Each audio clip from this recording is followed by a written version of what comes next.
салом бинандагони гиромӣ, субҳ бахайр. Барномаи навиди бомдодӣ аз шаҳри Прага тақдими шумо мешавад. Имрӯз панҷшанбе 29 октябр. Абдулло Ашруф ҳастам, ҳамроҳатон ва дар чанд дақиқаи баъдӣ хабарҳои тозаи Тоҷикистону ҷаҳонро бароятон тақдим мекунам. фардо 30 октябр аз шаҳрҳои Русия ба Тоҷикистон 6 парвози чартерӣ анҷом дода мешавад.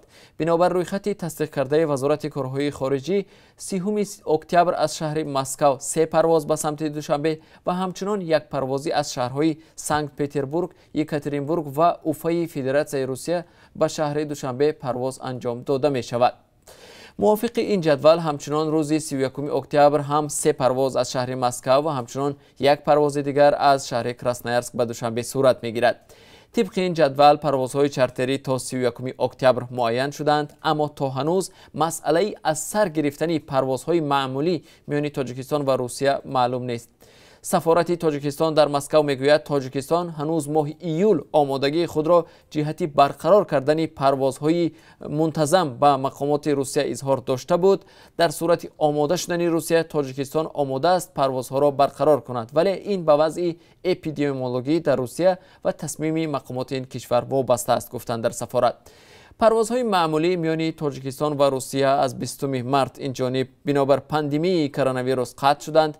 به اطلاع مقامات در این دوره توسط پروازهای چارتری حدود 70,000 شهروندان از روسیه به تاجیکستان آورده شدند. در شهر دوشنبه فردا 30 اکتبر مراسم سوگندیادکنی پرزیدنت تاجیکستان دایر می شود. قرار است در این مراسم امامعلی رحمان سوگند یاد کند. این مراسم با اشتراک وکیلان هر دو پالاتای پارلمان، عضو حکومت، رهبران وزارت و اداره ها، رئیسان شهر و ناحیه ها و ولایت ها برگزار می شود. امامعلی رحمان 7 سال دیگر رئیس جمهوری تاجیکستان انتخاب شد. او بر اساس نتیجه انتخابات روز 11 اکتبر 90% رأی مردم را به دست آورد. سازمان‌های بین‌المللی ناظر انتخابات تاجیکستان را آزاد و شفاف و مطابق با معیارهای دموکراسی اعتراف نکردند. وزارت تندرستی از فوت باز یک شهروند تاجیکستان از بیماری کووید 19 خبر داد. شماره عمومی قربانیان از این بیماری از 30 اپریل تا به 28 اکتبر رسما به 82 نفر رسید. با گفته وزارت در شبانه روز اخیر در جمهوری گرفتارشوی 40 نفر دیگر با این بیماری آشکار شد و در مجموع شماره گرفتاران در مملکت به 10,900 نفر رسید. همزمان در 24 ساعت اخیر 61 نفر پس از طبابت به خانه‌هایشان رخصت داده شده. در مجموع شماره شفایافتگان از این بیماری در تاجیکستان 1070 نفرند. کارشناسان مستقل به آمار رسمی در مورد مرگ و میر از کووید 19 و هم سرایت به کرونا ویروس نو در تاجیکستان با چشم شبهه می‌نگرند و میگویند احتمال شماره فوت دیدگان و سرایت یافتگان به بیماری با مراتب از آمار رسمی بیشتر باشد.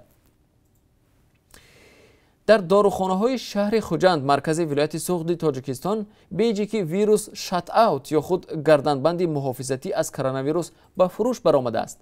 فروشندگان ادعا دارند که این گردنبند شخص را از سرایت یابی به کرونا ویروس نو امین نگاه می‌دارد، اما مقامات تندرستی کارآمد بودن این گردنبند را تصدیق نمی‌کنند و میگویند از پیدایش این مال طبی آگاه نیستند. تفصیلات موضوع در گزارش همکارم فرزان محمدی از شهر خوجند.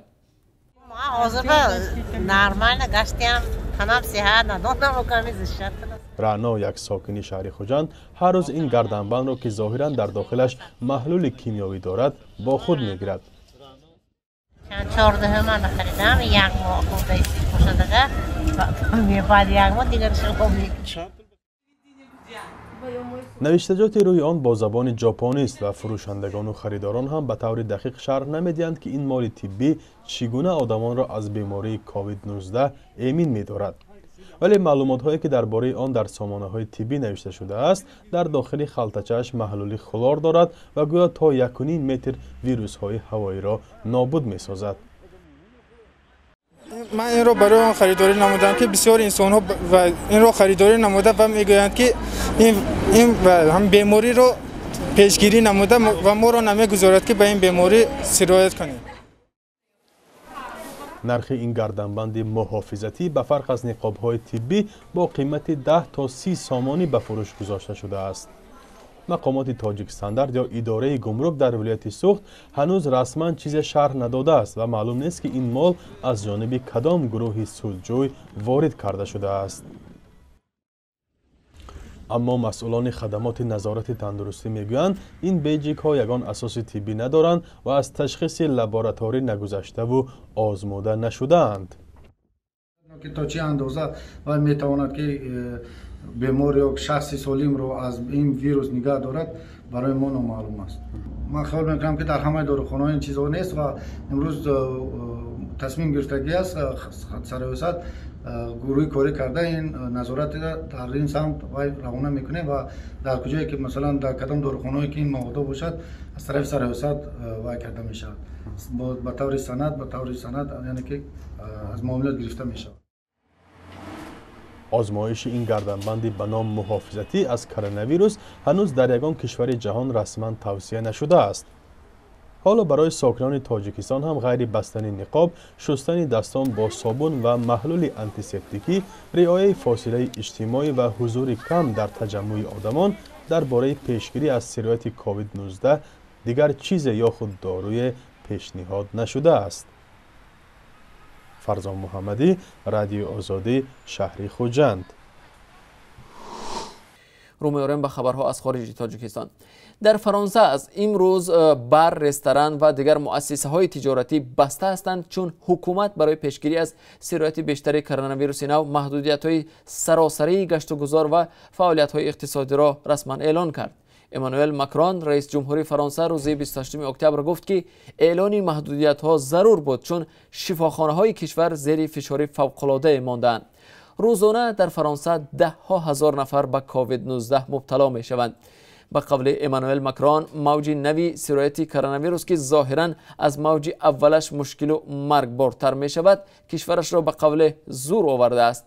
چند ساعت پیشتر از اظهارات رئیس جمهور فرانسه انگلا مرکل، صدر اعظم آلمان نیز اعلان کرد که از روز 2 نوامبر در کشورش دیگر باره گشت و گذار و فعالیت‌های اقتصادی محدود می شود.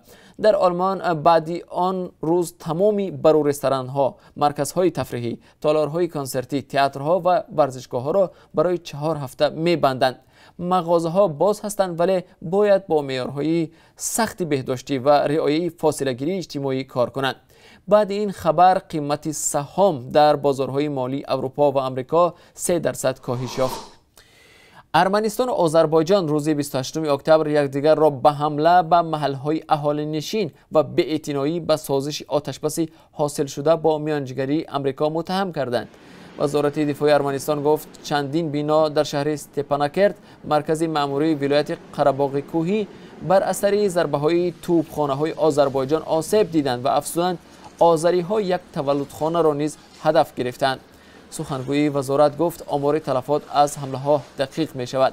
آذربایجان اظهارات ارمنستان را دروغ پراکنی برقصدانه نامید. وزارت دفاع آذربایجان گفت که در نتیجه حمله موشکی ارمنستان به شهر برده 21 غیر نظامی کشته شدند و 70 کس دیگر زخم برداشتند. بنابر گزارش‌ها 4 نفر دیگر روز 27 اکتبر به هلاکت رسیدند. ارمنستان گفت حمله نکرده است و اظهارات آذربایجان را بی اساس و دروغ نامید. تلاش‌های دیپلماتی برای پایان دادن به درگیری‌ها بین دو کشور برای قره‌باغ کوهی بعد رعایت نشدن سومین سازش آتشبس زیادتر شد. در جمهوری چک شروع از 28 اکتبر قیود شبگردی جاری شد. در این کشور اروپایی که 10.5 میلیون اهالی دارد، سرایت آدمان با کرونا ویروس نو به شدت می‌افزاید. تفریحگاه‌ها و مؤسسه‌های جمعیتی مثل طربخانه و بار، ورزشگاه‌ها و تالارها تا 2 دکبر بسته شدند و از جمله باغ معروف جانورهای پراگ هم درهایش را برای مشتری‌ها بسته است. این است که بسیار ساکنان تشنه هوای تازه خود را به باغ و پارک‌های محلی زدند و تلاش می‌کنند از زیبایی تیر ماه حلاوت ببرند.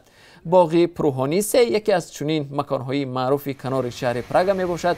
باغ بوتانیکی این مکان سال 1885 در حدود 250 هکتار زمین بنیاد شده. بخش مهمش را قصر اشرافزاده‌های دور تشکیل می‌دهد. بیننده ارجمند، در پایان این نشر نوید بامدادی همچنان نظر داشتیم به قرب ارز خارجی در تاجیکستان. بنابر قربی که امروز بانک ملی معین کرده است، $1 آمریکایی 10 سومانی و 33 درم، 1 یورو 12 سومانی و 12 درم و 1000 روبل روسی 130 سومانی ارزش دارد. اینجا برنامه نوید بامدادی را به انجام می‌رسانیم. برنامه‌های نو و جالبی ما دوام روز تقدیم شما می‌شوند. ما را همراهی کنید.